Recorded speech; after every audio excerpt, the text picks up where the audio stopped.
Okay, so as expected, Naoya Inoue dominates itong si Ji Jun Kim and he knocks him out in 4 rounds. Bakit naman kasi?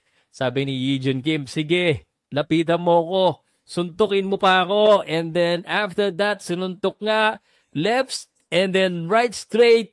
And Kim went down and that is all she wrote. Tapos pinigil kagad ni referee Nelson. At the truth of the matter is talagang tingin lang natin, talagang domination talaga. I mean, guys, sinasabi ko, yung preparado nga hindi manalo, yung substitute pa kaya mahihirapan talaga. Pag-usapan natin yung detalye at ano ba sa tingin ko ang next dito kay Naoya Inoue. Sino ba ang dapat niyang kasunod? Yung idol mo na ba? Powercast Sports. If you're new here, don't forget to subscribe and hit the notification bell. Presented by Arena Plus, Astig sa Sports. Alright, magandang knockout. Yung laban, hindi masyado maganda. Pero ganun talaga. What can we expect? Naoya Inoue easily disposes of Kim in just 4 rounds. Actually, first round, he was cruising. Second round, parang medyo ganun din. Tinatouchan sa tansya niya si Kim. But the 4th round, Kim asked for it. Sinabi niya And tapos na. Actually, you don't need to analyze the fight. No? Yung odds pa lang nagsasabi, sino ba naman? Yung 100 mo panalo, 2 piso. And almost a given.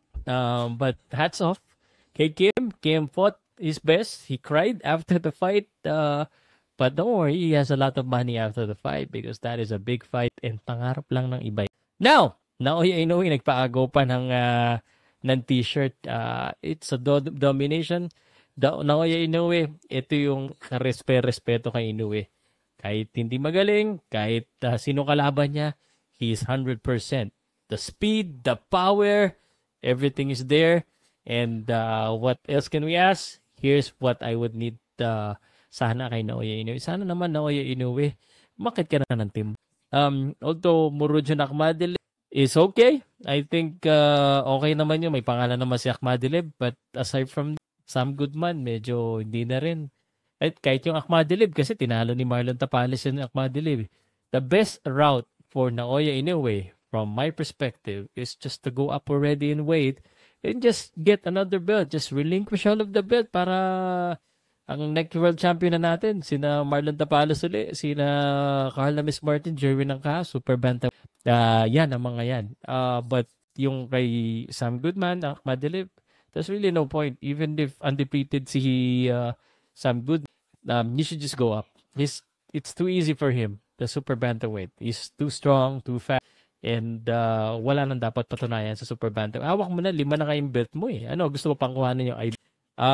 So, sa mga nagtatanong naman kung sa idol nyo, si Casimero, idol ko rin naman talaga yan Kaso parang malabo talaga Unless bumalik siya kay Sean Gibbons, baka nandun si Sean Gibbons kahit wala siyang fighter, nanonood. So, kailangan niya ng promoter, man. Wag na siya mang-away kaso. Medyo scotting yung nangyayari. That's not what we're here to talk about. We're here to congratulate Naoya Inoue. And ang criticism ko lang kay Naoya Inoue, bakit easy work na masyado yung super bantam?